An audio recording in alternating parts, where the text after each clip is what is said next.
So hello everyone, इस video में हम लोग बात करेंगे बिट्स पिलानी में स्कॉलरशिप के बारे में कि बेसिकली बिट्स पिलानी में किस तरह के स्कॉलरशिप्स होते हैं और आप कैसे उन्हें मतलब ले सकते हैं। तो लास्ट वीडियो जो मेरी फ़ीस के ऊपर थी उसमें मैंने स्कॉलरशिप के बारे में बात किया था, बट बहुत ही कम, बेसिकली ब्रीफली बात किया था। मतलब बहुत शॉर्ट में बात कर दिया था मैंने। इस वीडियो में हम लोग डिटेल में देखेंगे कि आखिर किस टाइप की स्कॉलरशिप्स हैं और कैसे उन्हें मतलब वो कर सकते हैं, ले सकते हैं। तो चलिए स्टार्ट करते हैं। तो बेसिकली हम इन चार स्कॉलरशिप्स के बारे में देखेंगे। एक है मेरिट स्कॉलरशिप, फिर है मेरिट कम नीड स्कॉलरशिप, फिर बिट्सा स्कॉलरशिप और फिर सेंट्रल गवर्नमेंट की तरफ से कुछ स्कॉलरशिप्स जो जिसमें आप एलिजिबल होंगे बेसिकली। सो मेरिट स्कॉलरशिप क्या होता है? बेसिकली ये स्कॉलरशिप उन बच्चों को मिलता है जो मतलब यूनिवर्सिटी में टॉप में रहते हैं। बेसिकली टॉप 3% स्टूडेंट्स को, अगर हम अज्यूम करें 1000 स्टूडेंट्स हैं तो टॉप 30 को मिलता है। और यहाँ पे इनकम से कोई मतलब नहीं होता, आपका इनकम कितना भी हो उससे मतलब नहीं है। लाइक अगर आपके पेरेंट्स का इनकम 5 लाख पर एनम है या 50 लाख पर एनम है, दोनों केस में आपको ये स्कॉलरशिप मिलेगा। अगर आप मेरिट में हैं तो मतलब कि आपका CGPA 9.5, 9.6, 9.8 या 10 ऐसा कुछ है तो आपको ये स्कॉलरशिप मिलेगा, मेरिट स्कॉलरशिप। सो आप देख सकते हैं अगर 1000 अज्यूम करें स्टूडेंट्स आते हैं तो टॉप 30 को ये स्कॉलरशिप मिलता है। अब बात करते हैं हम लोग मेरिट कम नीड स्कॉलरशिप की। ये बेसिकली उन स्टूडेंट्स को मिलता है जिनकी ईयरली इनकम पेरेंट्स की 10 लाख पर एनम से कम होती है। और ये मेरिट मेरिट भी देखा जाता है बेसिकली इसमें। इसमें इन दोनों में अंतर यही होता है कि इसमें जैसे 9.5, 9.6 ऐसा CGPA लाना पड़ता है, इसमें आप अगर 25% भी लाना चाहें तो 6.2 अप्रॉक्स बता रहा हूँ, बस 6.2 CGPA के अगर ऊपर भी हैं तो आपको 25% ट्यूशन फीस ऑफ मिल जाता है, जस्ट एक आइडिया देने के लिए। और ये लगभग 270 स्टूडेंट्स को मिल जाता है आउट ऑफ 1000, और ये 30 स्टूडेंट्स को आउट ऑफ 1000। अब आते हैं बिट्सा के बारे में। बिट्सा बहुत ही रेयर मिलता है स्टूडेंट्स को, लाइक पूरे कैंपस में एक सेमेस्टर में 4 या मतलब एक स्कॉलरशिप होते हैं, स्कॉलरशिप 10 के आसपास है तो 4 लोगों को एक स्कॉलरशिप मिलता है। किसी किसी मतलब किसी किसी को एक ही स्कॉलरशिप मिलता है। अप्रॉक्स आप मान सकते हैं 20 स्कॉलरशिप्स के आसपास मिलता है एक कैंपस में एक सेमेस्टर में। और फिर आते हैं हम लोग सेंट्रल गवर्नमेंट के उसमें। तो बिट्सा पे और बात कर लेते हैं। बिट्सा बेसिकली बिट्स के एलुमनाई जो होते हैं उन्होंने ये वेबसाइट या ऑर्गेनाइजेशन बनाया है और वो लोग हमारी हेल्प कर देते हैं। जो एलुमनाई होते हैं वो स्टूडेंट्स जो पास हो चुके हैं पहले ही 2014 में, 15 में, 9 में, 10 में ऐसे पास हो चुके हैं। अब वो हम जूनियर्स की मदद करते हैं जो कि बिट्स में पढ़ते हैं, जो कि हम लोग बिट्स में पढ़ रहे हैं या फिर जो बिट्स में अभी ज्वाइन करने वाले हैं, उनकी मदद करने के लिए वो अपना फंड मतलब इसमें दे देते हैं बिट्सा में, और बिट्सा के थ्रू हमें मिल जाता है। और फोर्थ में हम बात करेंगे सेंट्रल गवर्नमेंट के बारे में, नेशनल स्कॉलरशिप पोर्टल के बारे में या फिर इंस्पायर स्कॉलरशिप के बारे में डिटेल में बात करेंगे। तो चलिए फिर स्टार्ट करते हैं। तो पहले हम लोग बात करेंगे मेरिट स्कॉलरशिप के बारे में। सो ये जो है ये वेबसाइट है, ये बिट्स की वेबसाइट है, bitsadmission.com। यहाँ पे आपको मिल जाएगा फीस का डिटेल और ये बेसिकली स्कॉलरशिप का डिटेल। तो जैसा कि मैंने कहा था, अगर आप टॉप 1% में हैं, 1000 मान के चलते हैं, 1000 स्टूडेंट्स ने ज्वाइन किया, उसमें से अगर आप टॉप 1% में हैं मतलब कि टॉप 10 रैंकर्स हैं, तो आपको 100% स्कॉलरशिप मिलेगा ट्यूशन फीस पे। ट्यूशन फीस ही बहुत ज़्यादा होती है, मतलब 2.5 अगर सेमेस्टर फीस है तो उसमें से 2 लाख के आसपास आपकी ट्यूशन फीस ही होती है, तो आपके वो 2 लाख माफ़ हो जाएंगे। और फिर अगर टॉप 2%, क्योंकि टॉप 1% मतलब 10 बच्चों को हटा दें तो बाकी के जो 2% है मतलब 11th रैंक से लेके 30th रैंक तक उनको 40% स्कॉलरशिप मिल जाएगा on the basis of their marks. ठीक है, इसमें बस वही है कि आपकी इनकम से कोई मतलब नहीं होता, इनकम कितनी भी हो सकती है, आपको स्कॉलरशिप मिलेगा अगर आपके ग्रेड्स अच्छे हैं तो, CGPA अच्छी है तो अब हम लोग बात करेंगे फिर मेरिट कम नीड स्कॉलरशिप की। मेरिट कम नीड स्कॉलरशिप बेसिकली इसे हम MCN बोलते हैं यहाँ पे। सो ये आप देख सकते हैं टॉप 3% जो रहेंगे, अगर हम फिर से 1000 अज्यूम करें स्टूडेंट्स, जो टॉप 3 रहेंगे मतलब 30 स्टूडेंट्स, उनको 80% स्कॉलरशिप मिल जाएगी ट्यूशन फीस पे। सो जो बस इसमें क्राइटेरिया यही रहता है MCN में, मेरिट कम नीड स्कॉलरशिप में, कि आपकी जो ईयरली इनकम है पेरेंट्स की वो 10 लाख पर एनम से कम होनी चाहिए। और साथ में आपके ग्रेड्स भी रिलेटिवली अच्छे होने चाहिए, तभी जाके आपको ये मिलेगा। सो इट टॉप 30 को ये इतना मिल गया। उसके बाद जो 60 होंगे, 6% ऑफ 1000, जो 60 स्टूडेंट्स होंगे उनको ये मिलेगा। फिर यहाँ 120 स्टूडेंट्स होंगे उनको 25% मिलेगा। फिर यहाँ बाकी के जो 60 होंगे उनको 15% मिलेगा। और यहाँ पे 30 स्टूडेंट्स थे, तो आप देख सकते हैं ये हो गया वो 180, 240, 270। सो टोटल 270 स्टूडेंट्स को ये MCN मिलता है। और यहाँ पे 30 स्टूडेंट्स को यहाँ पे MCN मिलता है, MCN नहीं सॉरी, मेरिट मेरिट स्कॉलरशिप मिलता है। सो आपने देखा कि लगभग लगभग 300 स्टूडेंट्स आउट ऑफ 1000 स्कॉलरशिप लेकर ही जाते हैं बिट्स में अगर पढ़ रहे होते हैं। So this was about merit and merit come need scholarship. हाँ, अब एक और बात, मैं कट ऑफ के बारे में बता देता हूँ, अप्रॉक्स कट ऑफ बता दे रहा हूँ इसका, MCN सर्टिफिकेट का, MCN लाइक स्कॉलरशिप का। एग्जैक्ट नहीं है बट अप्रॉक्स आप मान के सकते हैं, क्योंकि हर हर ईयर चेंज होते रहता है। 6.2 के आसपास अगर है या 6.2 से ऊपर है तो आपको 40% नहीं सॉरी 25% मिल गया था। 6.2 CGPA के ऊपर है तो ठीक है, आपको 25% स्कॉलरशिप मिल गया था। और लगभग 7.7 के आसपास या उससे ऊपर 40% मिला था। और 8.8 या 8.9 समथिंग के ऊपर आपको 80% मिल गया था। ये अप्रॉक्स वैल्यूज़ हैं, ये हर साल चेंज होती हैं, ड्रास्टिकली चेंज भी हो सकती हैं, कैसे भी चेंज हो सकती हैं। बेसिकली टॉप कितने स्टूडेंट्स कर रहे हैं और रिलेटिव ग्रेड क्या है उस पर डिपेंड करता है। ये बस एक आइडिया देने के लिए मैंने आपको बता दिया है। सो चलिए अब बात करेंगे हम लोग दूसरे स्कॉलरशिप्स के बारे में। ये हो गया मेरिट स्कॉलरशिप, मेरिट कम नीड स्कॉलरशिप भी हो गया। अब बिट्सा स्कॉलरशिप के बारे में देख लेते हैं। तो जैसा कि मैंने बताया था, ये बिट्सा स्कॉलरशिप जो होती है वो बिट्स के एलुमनाई देते हैं। तो अगर आप इस वेबसाइट पर जाएंगे bitsa.org स्कॉलरशिप्स, या फिर आप गूगल पे सर्च करेंगे बिट्सा स्कॉलरशिप तो मिल जाएगा, बिट्सा स्कॉलरशिप। तो जो पहला पेज आएगा वो वही ओपन होगा बेसिकली। सो आप देख सकते हैं कि अलग अलग स्कॉलरशिप मिलते हैं। MCN स्कॉलरशिप टाइप का, ट्रैवल, ग्रेजुएट, प्रोजेक्ट के लिए, पेपर पब्लिकेशन के लिए, या फिर आपको 0% लोन भी मिल जाता है, बिना इंटरेस्ट का लोन। ऐसी बहुत सारे तरीके के हैं। सो अगर आपको देखना है, यहाँ पे एलिजिबिलिटी भी रहता है कि आप किस कैंपस से हैं। ज़्यादातर पिलानी के ही होते हैं बेसिकली कैंपस, पिलानी पिलानी पिलानी। गोवा के लिए यहाँ पे 2 है। तो अगर आप फर्स्ट ईयर में हैं और गोवा कैंपस में हैं तो आप इस पर क्लिक कर सकते हैं और आपको सब पता चल जाएगा कि ये किन किन स्टूडेंट्स को दिया जाता है, कितना दिया जाता है, पास्ट में किस को मिल चुका है। इसमें अप्लाई करने के लिए बेसिकली आपको कुछ नहीं करना पड़ता। जब टाइम होता है तो आपको मेल एक आ जाता है कि अगर आप इसमें अप्लाई करना चाहते हैं या अगर आप एलिजिबल हैं तो आप वो लाइक अप्लाई कर सकते हैं इसमें। और यहाँ पे फीस भी, मतलब कितना स्कॉलरशिप आपको मिल जाएगा वहाँ पे ये दिया हुआ है। बेसिकली ये पर सेमेस्टर होता है। फिर यहाँ पे आता है ट्रैवल ग्रांट और 0% लोन स्कॉलरशिप। इस पर भी आप क्लिक करके लाइक अप्लाई कर सकते हैं। और भी अगर देखा जाए तो प्रोजेक्ट स्कॉलरशिप हो गया, पेपर पब्लिकेशन, अगर आप कोई पब्लिश करते हैं रिसर्च पेपर्स, वो सब के लिए 0% वाला है स्कॉलरशिप। प्रोजेक्ट आपके फंड होंगे, या फिर आज अगर आप एलुमनाई बन गए तो आप यहाँ पे आके डोनेट भी कर सकते हैं। ये सब पहले के स्कॉलरशिप्स हैं। और अगर इन सब में से आपको स्कॉलरशिप नहीं मिला बट आप कुछ लाइक रिक्वेस्ट करना चाहते हैं तो आप यहाँ पे क्लिक करके रिक्वेस्ट कर सकते हैं बेसिकली कि लाइक मेरा मेरे मुझे ये ज़रूरत है, मुझे ये काम आ रहा है। और आप यहाँ पे डॉक्यूमेंट्स अपलोड कर सकते हैं सपोर्ट के लिए कि मैंने जो कहा है वो सच का है और मुझे इतने स्कॉलरशिप की ज़रूरत है।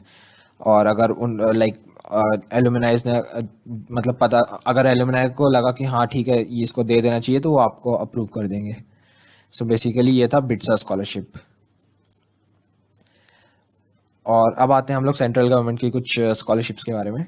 सो इसमें सबसे पहले हम लोग बात करेंगे इंस्पायर स्कॉलरशिप के बारे में।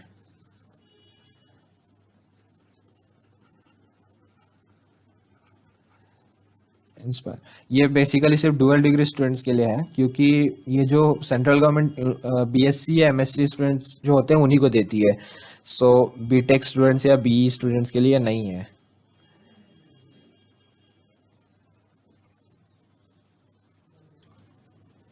तो ये जो स्कॉलरशिप है ये सिर्फ MSc स्टूडेंट्स के लिए है। और इसमें बहुत मतलब ये बहुत ही अच्छी स्कॉलरशिप है, लगभग 80,000 आपको मिल जाती है पर ईयर स्कॉलरशिप में। सो बहुत ही अच्छी है। अब इसका क्राइटेरिया देख लेते हैं, एलिजिबिलिटी क्राइटेरिया कि आखिर किसे मिलता है ये स्कॉलरशिप। तो आपको बस बेसिकली गूगल पे जाना है और इंस्पायर स्कॉलरशिप सर्च करना है। सो सेंट्रल गवर्नमेंट के अंदर में हम लोग दो देखेंगे बेसिकली। एक जो होगा वो इंस्पायर स्कॉलरशिप होता है,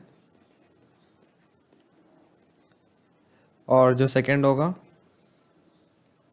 वो बेसिकली नेशनल स्कॉलरशिप पोर्टल पे एक स्कॉलरशिप होता है, उसका नाम मुझे एग्जैक्टली याद नहीं है, बट उसमें आपको 10 to 12 के मिल जाते हैं, 10,000 to 12,000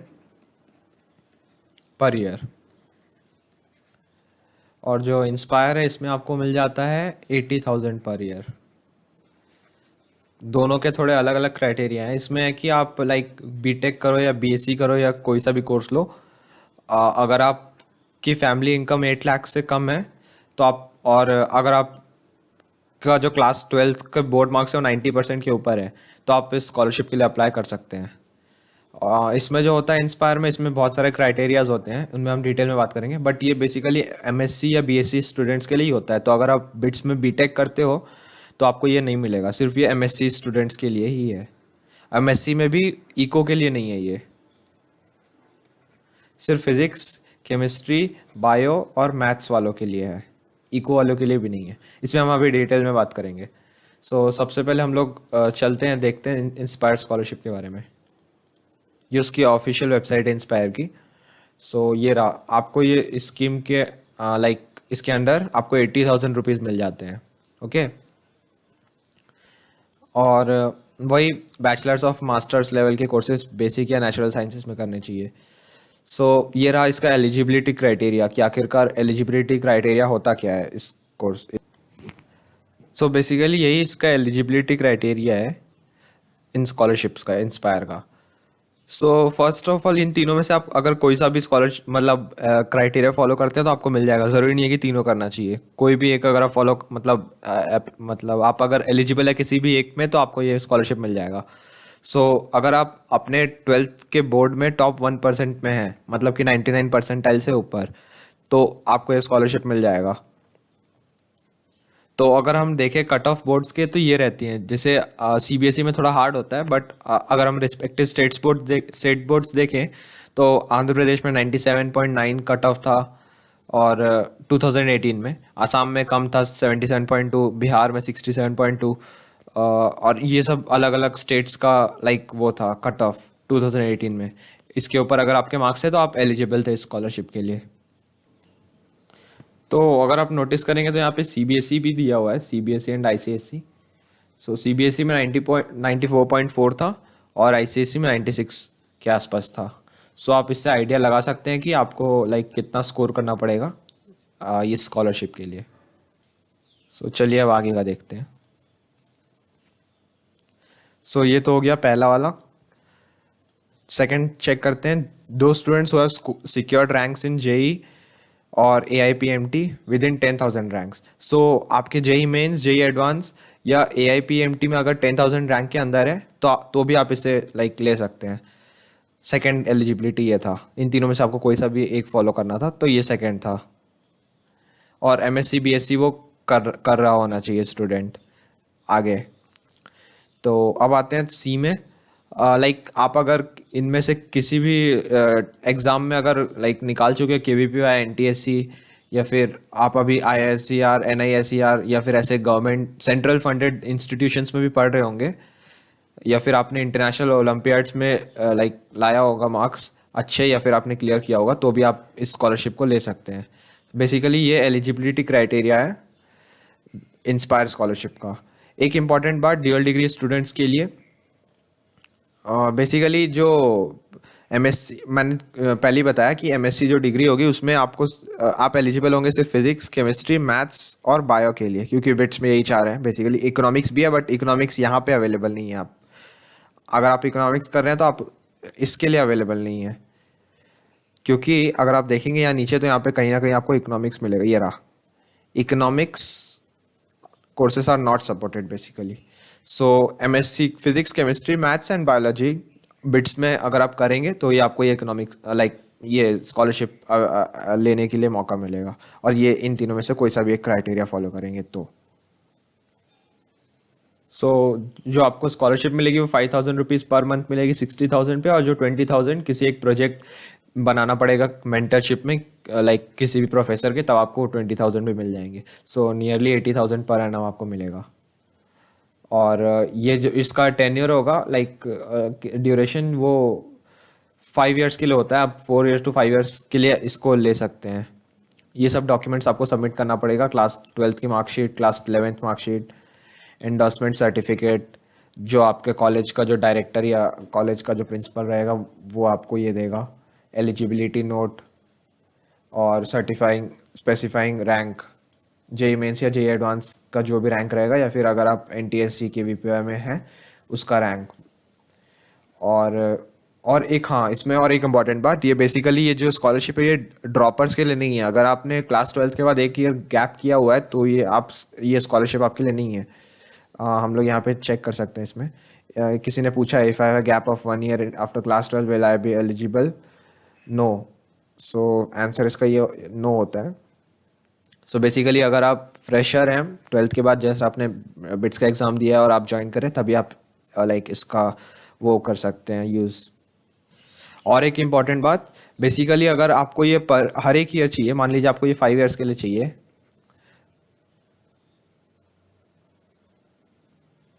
5 इयर्स के लिए चाहिए, सो आपको कॉन्स्टेंटली 7 CGPA के ऊपर लाते रहना पड़ेगा। बेसिकली ये पर ईयर का होगा।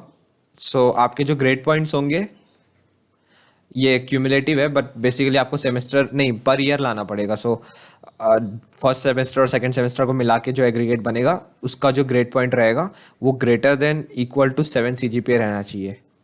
बेसिकली जीपीए रहना चाहिए ग्रेड पॉइंट, क्योंकि सी मतलब क्यूमुलेटिव होता है और एस मतलब सेमेस्टर वाइज होता है, बट बेसिकली आपको पर ईयर का लाना पड़ेगा। सो उसके लिए कोई टर्म है नहीं, तो इसलिए मैं ग्रेड पॉइंट बता रहा हूँ, ग्रेड पॉइंट यूज़ कर रहा हूँ। ये रहा, for continuation of scholarship at any stage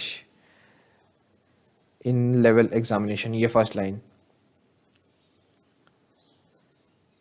So the scholarship will be resumed in the next year only if your academic performance is satisfactory. So अगर आपका improve हुआ academic performance तो फिर से वापस ये continue हो जाएगा नेक्स्ट ईयर से, उस सिंगल ईयर के लिए वो लाइक नहीं रहेगा।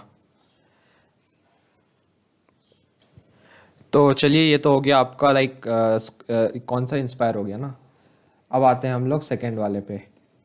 इंस्पायर हो गया सेकेंड, जो था वो मैंने नेशनल स्कॉलरशिप पोर्टल पे आपको बताया। तो आप देखेंगे ये रहा नेशनल स्कॉलरशिप पोर्टल। ये हर एक ईयर खुलता है और आप रजिस्टर कर सकते हैं फ्रेशर, या फिर अगर आपने ऑलरेडी लिया हुआ है तो रिन्यूअल करवा सकते हैं। सो बेसिकली इसमें जो लाइक मेरे को मिला, जो बिट्स में पढ़ सकते हैं, बेसिकली जो भी पढ़ने आएंगे उनकी 5, 6 या 7 के ऊपर ही होगी ना लाइक सैलरी। बट जिनकी सैलरी 10 से नहीं 8 से कम है, 10 से जिसकी कम है उसके लिए तो कॉलेज स्कॉलरशिप देता ही है, बट आप सेंट्रल गवर्नमेंट की स्कॉलरशिप ले सकते हैं कॉलेज के साथ साथ। बस बेसिकली उसके लिए अगर आप देखेंगे फैक्ट या फिर उसके जो एलिजिबिलिटी क्राइटेरियाज हैं, तो आपको ये फॉलो करना पड़ेगा। बेसिकली आपको अपने क्लास 12 में 80 परसेंटाइल के ऊपर रहना पड़ेगा, जो कि ईजी होता है, बेसिकली बहुत आसान होता है। 80 परसेंटाइल तो सबके मतलब लगभग जो बिट्स में है वो उनका तो आना ही चाहिए बेसिकली। सो क्लास 12 में आप 80 परसेंटाइल के ऊपर होने चाहिए, और रेगुलर कोर्स करना चाहिए like classroom course, basically distance नहीं। और आपका जो फैमिली इनकम होना चाहिए वो less than rupees like 8 lakh per annum होना चाहिए, और कोई अदर स्कॉलरशिप नहीं मतलब रिसीव करना चाहिए सेंट्रल गवर्नमेंट से। और diploma students are not eligible, तो बिट्स में कोई डिप्लोमा वाला स्टूडेंट रहता नहीं है बेसिकली। सो ये था। और स्कॉलरशिप का जो रेट है वो 10,000 रुपीज़ पर एनम है ग्रेजुएशन लेवल पे, और जैसे जैसे आप आगे बढ़ते जाएंगे पोस्ट ग्रेजुएशन और ये सब वो बढ़ते जाएगा, इंक्रीज होते जाएगा। सो बस यही था। आप इसमें अप्लाई कर सकते हैं, इस वेबसाइट पे आप लाइक रजिस्ट्रेशन करके आप इस पे अप्लाई कर सकते हैं। 31 अक्टूबर 2020 तक ओपन है। ओके, सो बस इतना ही था इस वीडियो के लिए। अगर आपको ये वीडियो पसंद आई तो please like and subscribe. Yes, so thank you very much. आप सब्सक्राइब कर सकते हैं आप अगर चाहें तो। और भी अगर अपडेट्स आपको चाहिए और भी वीडियोस मैं आगे बनाने वाला हूँ। So thank you very much. कोई भी डाउट हो आप नीचे कमेंट में पूछ सकते हैं मुझे।